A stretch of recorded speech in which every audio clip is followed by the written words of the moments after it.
Welcome back to Holy Matrimony. We are in part 7, looking at point 14, our last point. Point 14, Isaac agrees. Now, let me go back to where we last left off at about Rebecca covering herself with the veil. It's very important that you remain chaste, you remain holy and pure through the engagement process. He is still, and she is still not to see you naked in your birthday suit, if you know what I'm saying. You don't have to try it before you buy it, as they say. You don't need to test drive the car. We're not a car, and you don't need to test drive something that God has already approved. He knows you better than you know yourself. So, long story short, have self control, have that temperance, but remain holy. And I shouldn't even say until the holy covenant of the consummation. You still are holy in that. And when you are consummating the marriage, that is holy anyway. So you're not becoming unholy just because you consummate the marriage. You're supposed to, for the sake of reproduction and pleasure. Anyhow, so let's go to that last verse there, Genesis 24, looking at verse 66.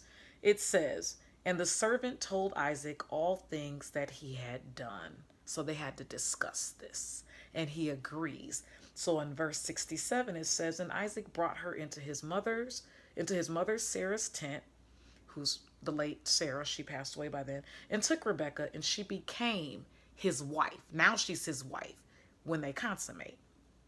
"And he loved her, and Isaac was comforted after his mother's death." The end of that love story.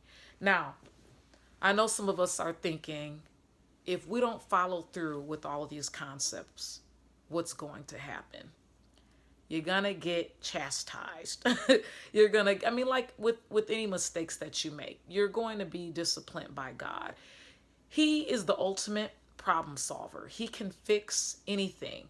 Now, there are certain circumstances where you may have married the wrong person and you can survive it. But that's a whole nother series.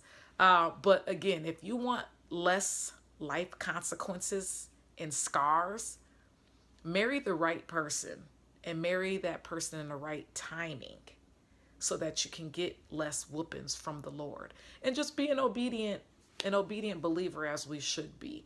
So let's quickly conclude these. Number one, be prepared, established in God's wealth, being able to take on a household and having that spiritual maturity to even take on a household. Number two, have a prayer life. You talk to God, God talks back to you, and you obey him and you hear him clearly. Number three, be responsible and trustworthy with the goods that he is giving you in the natural, as well as your character. You have to protect that Holy Spirit that is within you. Don't grieve the Holy Spirit. Number four, be wise. Know how to discern evil from good, knowing who your spouse is, knowing who that holy match will be for you and where to find them. Number five, continue in prayer. Don't just stop at one point. Number six, be specific in your prayer. Number seven, wait for your request to come to pass, those signs that you talk to the Lord about. Number eight, do that on the spot interview, that quick interview where you ask those deal breaker questions to discern evil from good. You don't need to cohabitate, whatever that term is. You don't need to live with them to find out. You don't need to go on 1,000 dates. Listen, we're not dealing with normal people all the time and honest, upfront people. There are people out here with severe mental disorders, and you don't need to be giving out your phone number and your address and even what church you're at and references and contact numbers for them to get to know you, and they're a psychopath. And this is the real deal here. Ask them the questions on the spot and be hearing from God, because you don't need to go any further than that on the spot interview to exchange any personal information if the Lord has not told you to do so. And I know there are instances where you're already friends with somebody, your co-workers, you share the same project somewhere in the community, and that's fine. But again, you don't need to be going on dates where there's lust involved. If that lust isn't under control, to the point to where it has disappeared, you probably don't need to be on a date with somebody. The only dating that should be happening is in the context of the Lord, which is the concepts that I just gave you by the model presented in Genesis 24. In the purity of dating, that just means having an appointment. But you don't need to have lustful appointments, if you know what I mean.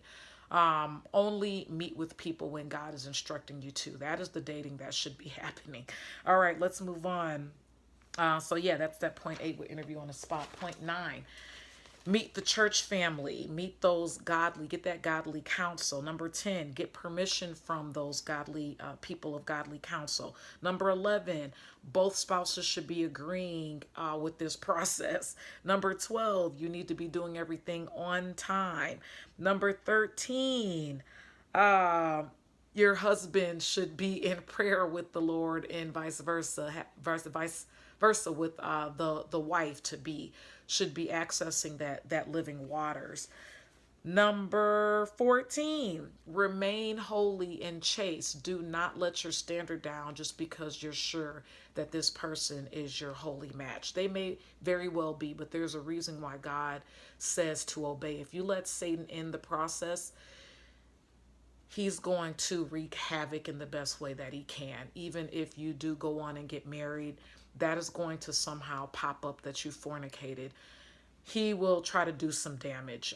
Anyways, and then moving forward in that holy matrimony, if I were to make up a point 15, maintain that love. That's a choice. Keep God in the covenant like it started, because Satan is on your trail to the day that you die. Those vows are supposed to be unto death, and not that you should be killing each other or yourselves, spiritually or in the natural. So obey God all the way through. It's going to be tough. It's going to be easy. But again, the Lord reminds us that his yoke is easy and his burden is light. So there is a burden, but it will be light, and God will be able to bring you through. That is my conclusion on the Holy Matrimony dating series. See you in the next series.